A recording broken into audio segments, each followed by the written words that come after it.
Assalamualaikum warahmatullahi wabarakatuh.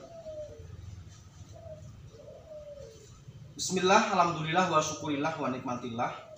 Alhamdulillah pada kesempatan ini minggu kemarin saya sudah menjelaskan terkait dengan mata kuliah Islam dan budaya lokal. Pada kesempatan ini kita nanti akan mengkaji bersama dengan materi yang akan nanti dipaparkan oleh kelompok. Silakan para mahasiswa dipersiapkan untuk materi, resume, dan kira-kira nanti apa yang akan dipertanyakan pada pertemuan kali ini. Silakan kita simak bersama-sama paparan dari kelompok untuk materi pertemuan pada kesempatan ini. Jangan lupa teman-teman, silahkan nanti dicek Vklasnya untuk upload materi dan diskusinya. Kemudian kita akan sharing bersama di WhatsApp group. Untuk itu saya ucapkan terima kasih dan tetap semangat, jaga kesehatan.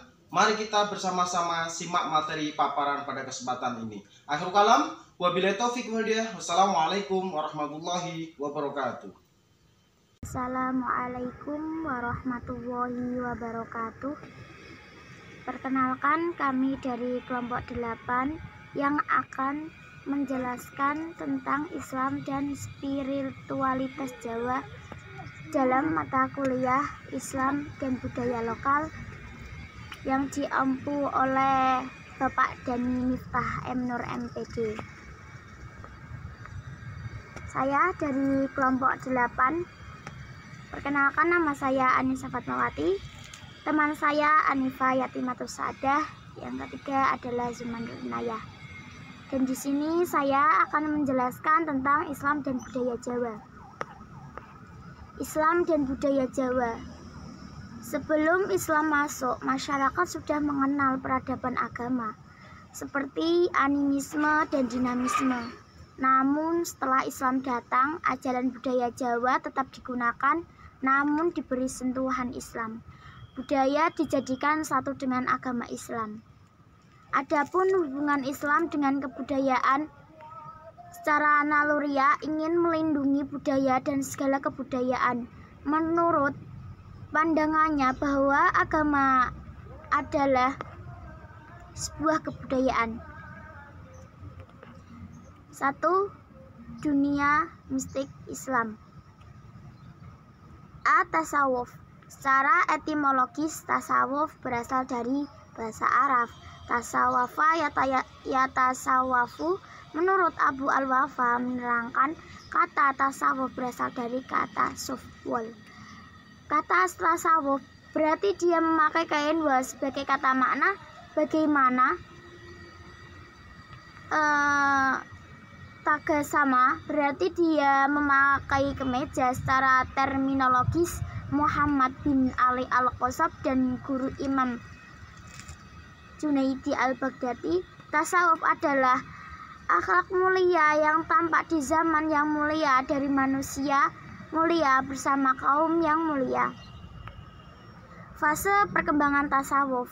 1. Fase asketisme. 2. Pada abad ke-3 Hijriah. Yang ketiga abad ke-5 Hijriah sampai abad ke-8. C. Sumber ajaran tasawuf. 1. Sumber ajaran dari Al-Quran. 2. Bersumber dari Rasulullah SAW dan sahabat. Yang keempat, bersumber dari luar. D. Metode dan tujuan tasawuf. Metode atau kaifiat menaiki makomat atau anak tangga dalam tasawuf falsafi melalui satu usaha untuk memutuskan diri dari indrawi. 2. Jalan untuk mencapai kenyataan Tuhan. 3. Adapun tujuan tasawuf adalah akhir dari pelaksanaan pada dasarnya sama. E. Watak dasar sufisme. Karakter sufisme menekankan pada penghayatan ketuhanan melalui pengalaman-pengalaman nyata dalam olahan batin dan sangat mengutamakan intuisi. Bab mitisme dan mistik Jawa akan diterangkan oleh teman saya, yaitu Anifa Yatimatus Saadah. Mistisisme dan mistik Jawa. Kata mistik berasal dari bahasa Grek atau Yunani mystikos, yang artinya rahasia, serba rahasia, tersembunyi, gelap, atau terselubung. Bertitik tolak dari kata tersebut, kemudian mistik berkembang menjadi mistisme atau paham mistik. Mistisme sebagai paham dapat dikatakan sebagai paham yang memberikan ajaran yang serba mistik yang hanya bisa dipahami oleh orang tertentu dan penganutnya. Adapun dalam mistisisme dan mistik Jawa juga dijelaskan kembali seperti keagamaan orang Jawa, mistik Jawa yang unik, dan metode yang digunakan mistik Jawa. Pergumulan tasawuf dengan mistik Jawa. Islam di Jawa tidak terlepas dari dialog Islam yang dinamika hidup masyarakat Nusantara atau Indonesia, khususnya Jawa yang terus bergerak maju mencari bentuknya tersendiri seperti norma, religi, dan realitas sosial yang khas yang berbaur dengan budaya, adat, dan tradisi. Pergumulan tasawuf dengan mistik Jawa juga diawali dengan awal persentuhan budaya mistik, di mana itu pada awal runtuhnya kerajaan Hindu Kejawen atau Majapahit, yang mengakibatkan kaum priai kehilangan kedudukan dan pencariannya.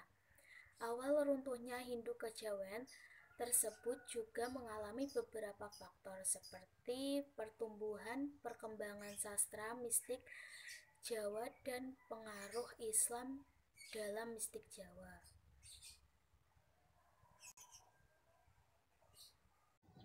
Sastra mistis Pujangga Jawa.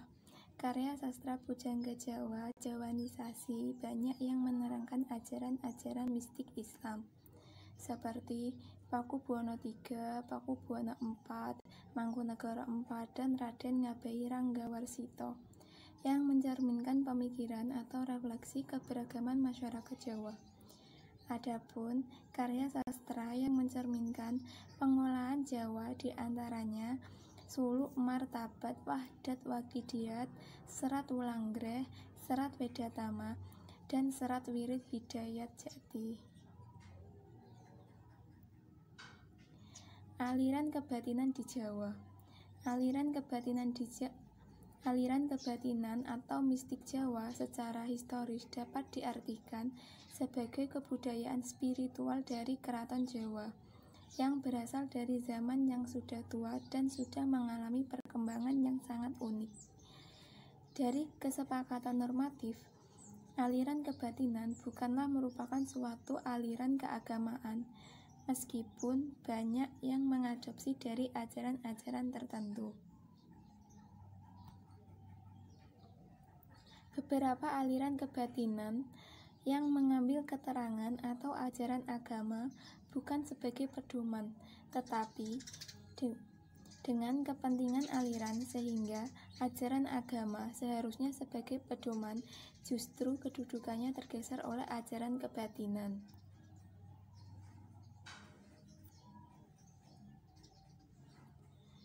Menurut Profesor Muhammad Muhsin Jayadiguna, aliran di Jawa dibagi menjadi 4 golongan. 1. Golongan yang menggunakan kekuatan gaib. 2. Golongan yang mempersatukan jiwa manusia dengan Tuhan. 3. Golongan yang berniat mengenal Tuhan dengan menembus kerahasiaan. 4. Golongan yang berhasrat menempuh budi luhur.